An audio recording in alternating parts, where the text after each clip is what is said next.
Halo teman-teman, hari ini kami akan bercerita tentang kekayaan alam dan keberagaman Pulau Nias. Indonesia memiliki banyak keberagaman suku, salah satunya suku Nias. Suku Nias adalah suku asli dari Kepulauan Nias yang terletak di Sumatera Utara. Disimak ya, semoga bermanfaat. Salam Serviang. Halo, nama saya Pre Nicholas Anthony. Perkenalkan, nama saya Vito Kalni Basundara. Halo, nama saya Bernadetta Aurora.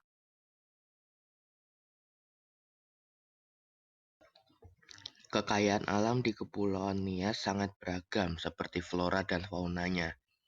Flora-flora yang terdapat di Pulau Nias seperti anggrek tin Soeharto, bunga bangkai, dan daun sang. Tanaman-tanaman tersebut sangat jarang dijumpai selain di Kepulauan Nias. Fauna yang ada juga tidak kalah jauh banyaknya seperti harimau Sumatera, orangutan, dan gajah Sumatera. Anggrek tin Soeharto adalah tumbuhan yang hidup di Sumatera.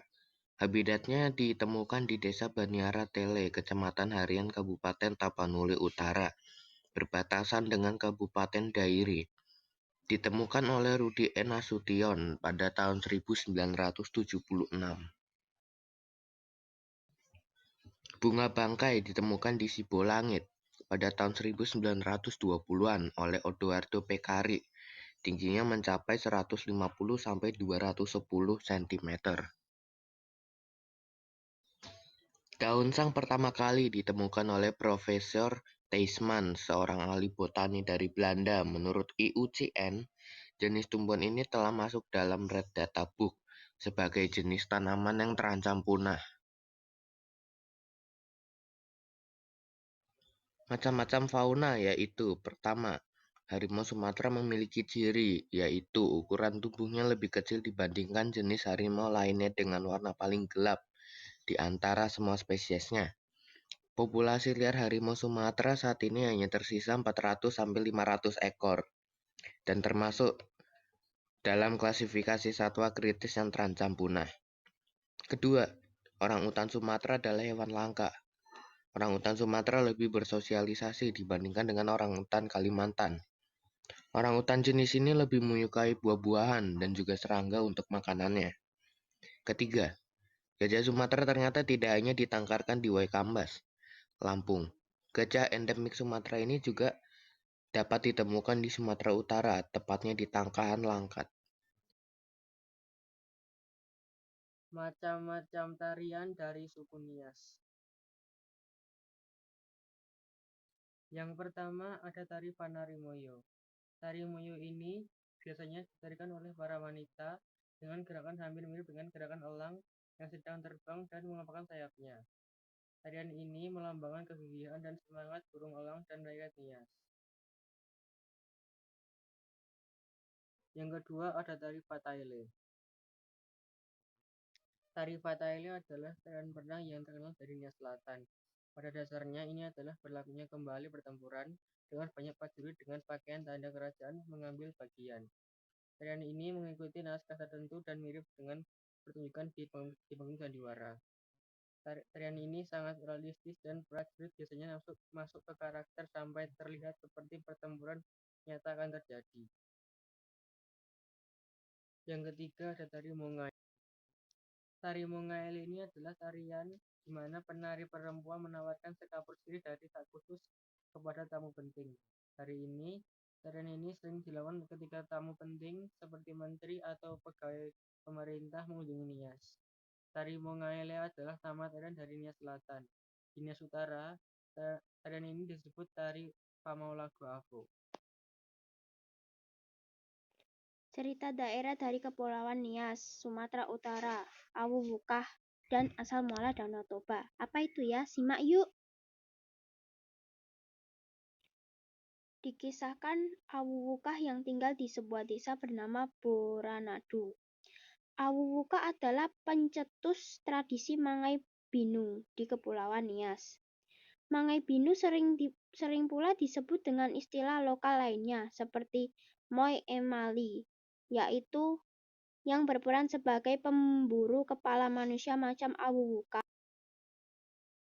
Awuwukah menjelma menjadi penjaga kelas kakap lantaran ibu dan 7 saudaranya dibakar hidup-hidup di kediaman mereka oleh sekelompok orang dari desa lain.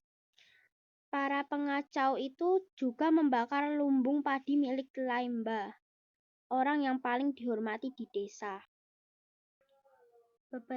Beberapa hari berselang, Awuwukah pulang, langkahnya tenang lagi mantap, dan raut mukanya mengesankan kepuasan.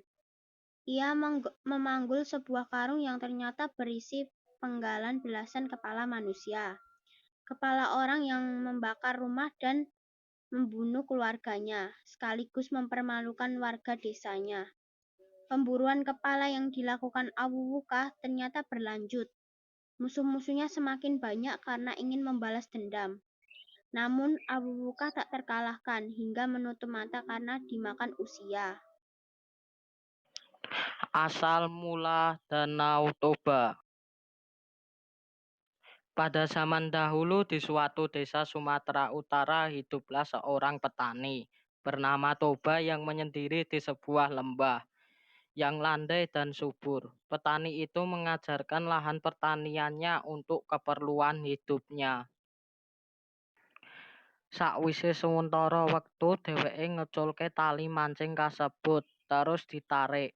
Banjur disentak garis pancing kasebut lan dheweke weruh ana iwak gedhe sing lagi nggantung lan mabur ing pucuking garis mancing kasebut. Dheweke cepet-cepet narik iwak mayang daratan supaya ora uwal. Mesem seneng mripate pancing dheweke uwal saka cangkeme iwak. Nalika dheweke ngeculke pancing iwak katon kanthi tenanan, banjur sakwise ngelahke iwak ing sak panggonan, dheweke mlebu kali kanggo adus. Rasane seneng banget amarga durung nate golek iwak gedhe banget. Dheweke mesem nalika mbayangke kepenake daging iwak nalika dipanggang. Nalika dheweke ninggalke kali kanggo mulih wis sore. Tekan omah wong lanang iku langsung nggawa iwak gedhe sing dicekel menyang pawon.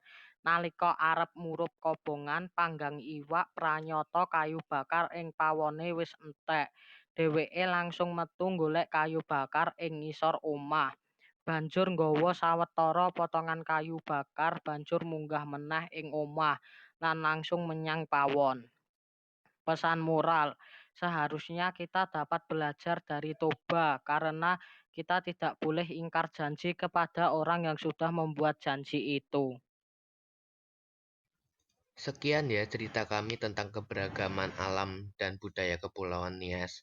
Semoga cerita kami menambah wawasan bagi kalian yang membacanya. Salam Serviam.